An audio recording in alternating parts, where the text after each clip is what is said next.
la manière de lutter contre tout ça, c'est de produire. C'est de produire des livres, c'est de faire des films en kabyle, c'est de faire des films en chaoui, c'est que les Touaregs puissent continuer à chanter leurs chansons, etc., etc. Je pense que répondre par le positif à des situations d'agression, répondre par de la création, je pense que c'est ça qui peut nous sauver.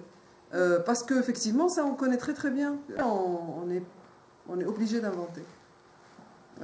Et autour des questions identitaires, on est aujourd'hui obligé d'inventer. Parce que les questions identitaires, comment elles se posent aujourd'hui en 2014 et comment elles se sont posées il y a 20 ans, ce n'est plus du tout les mêmes. Parce que maintenant, il y a Internet, les jeunes sont ailleurs, dans leur esprit, dans leur tête. Voilà, la manière dont on va transmettre la culture sera différente. Tout sera différent. Il faut penser les choses différemment. On est obligé. Voilà. Moi, je travaille beaucoup avec les jeunes et j'essaie de trouver des méthodes pour les sortir voilà, pour qu'on puisse parler ensemble voilà, et les écouter. Dans cette façon de résister, depuis des siècles, il y a aussi quelque chose qu'on a perdu. C'est-à-dire, pour moi, quand on résiste, on perd quelque chose. Mais la résistance est nécessaire. Je ne dis pas que ce n'est pas nécessaire, c'est même vital. Mais dans cette façon justement d'être dans cette crispation de la résistance, fait que nous perdons des choses. Nous perdons des choses aussi d'une certaine ouverture.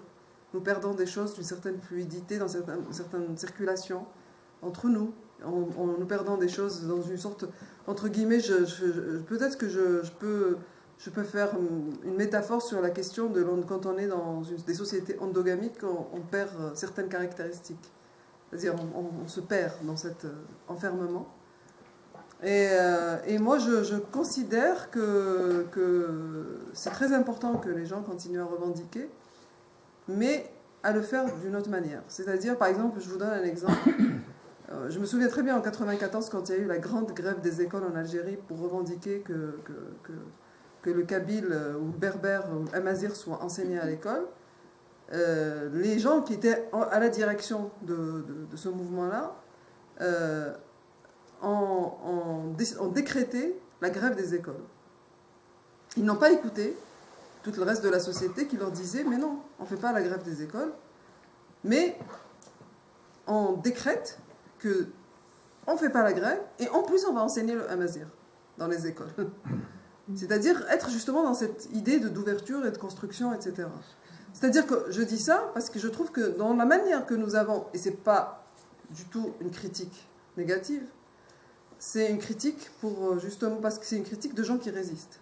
C'est une critique de gens qui sont dans une sorte, qui créent de l'enfermement parce qu'on est obligé de créer de l'enfermement pour exister, pour continuer à être nous-mêmes. C'est comme ça, c'est difficile à dire, c'est la réalité.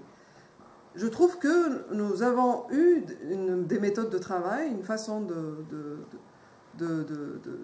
proposer des choses dans notre pays qui reproduit le même, qui reproduit aussi des formes d'aliénation qui sont aussi qui sont les mêmes aliénations que les gens justement panarabistes, les mêmes aliénations que des gens qui sont islamistes, on a produit du même au lieu de produire quelque chose qui nous ouvre vers l'avenir.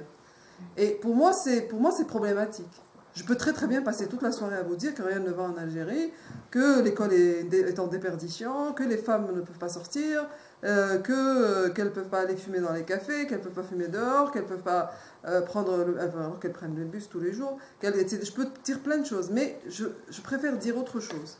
Je préfère dire comment aujourd'hui nous construisons notre façon de participer à construire notre pays tout en nous remettant en question.